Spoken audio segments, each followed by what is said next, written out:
Voici 5 acteurs qui détestent les personnages à succès qu'ils ont interprétés. Jenny Dornan, alias Christian Grey dans 50 nuances de Grey. Malgré des avis mitigés, la trilogie 50 nuances de Grey a apporté célébrité et reconnaissance à Jenny Dornan. Mais l'acteur a admis publiquement qu'il n'était pas le plus grand fan de Christian Grey et a qualifié l'expérience de complètement folle. Plus jamais je ne ferai quelque chose de ce genre, qui attire tant l'attention de l'opinion publique, et cela me convient très bien. En plus de parler du malaise qu'il a ressenti à plusieurs reprises, Monsieur Dornan a également expliqué dans une interview à quel point il a trouvé difficile de se mettre dans la tête du personnage. Il y avait des moments où Dakota était presque nue, et je devais faire des choses avec elle que je n'aurais jamais choisi de faire avec une femme. Inutile de demander l'opinion de sa femme, elle n'a pas vu les films. Kate Winslet, alias Rose dans Titanic. Titanic est l'un des films les plus emblématiques de l'histoire du cinéma, mais Kate Winslet a des sentiments partagés sur le long métrage. Si elle ne déteste pas le film en lui-même, elle n'est pas très satisfaite de sa performance en tant que Rose. À chaque scène, je me dis « Sérieusement, c'est moi qui ai fait ça ?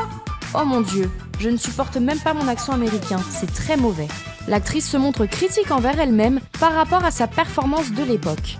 J'ai vraiment du mal à me voir jouer en général, mais en regardant Titanic, je me suis dit « Mon Dieu, je veux rejouer ça ». Gwyneth Paltrow, alias Rosemary dans le film L'amour extra large. Le film L'amour extra large a connu un franc succès auprès du public lors de sa sortie en 2001.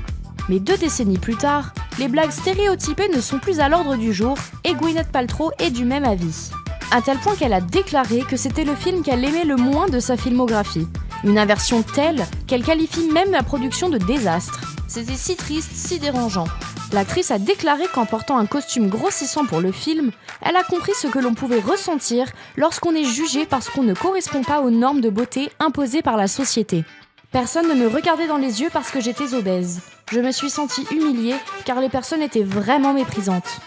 Penn Badgley, alias Joe Goldberg dans la série Netflix You.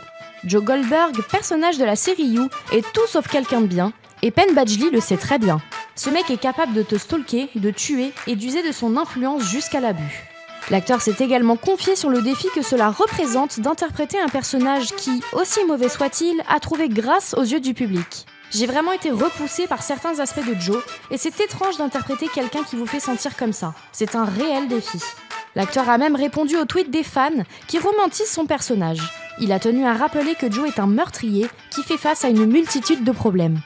Robert Pattinson, alias Edward Cullen dans les films Twilight. Bien que la saga Twilight ait propulsé Robert Pattinson sous le feu des projecteurs, l'acteur a toujours fait savoir qu'il n'aimait pas les livres, les films et surtout Edward Cullen. Il est si ridicule. Plus je lisais le scénario, plus je le détestais. Alors je l'interprétais de cette manière, un maniaco-dépressif qui se déteste. En interview, l'acteur ne cache pas sa haine contre le personnage qu'il a interprété. En plus de ça, il est encore vierge à 108 ans, donc forcément il a des problèmes. Et vous, qu'en pensez-vous ? Comprenez-vous l'avis des acteurs en voyant les personnages qu'ils ont interprétés ? On vous laisse donner votre avis en commentaire et n'oubliez pas de liker et de partager cette vidéo. Bye !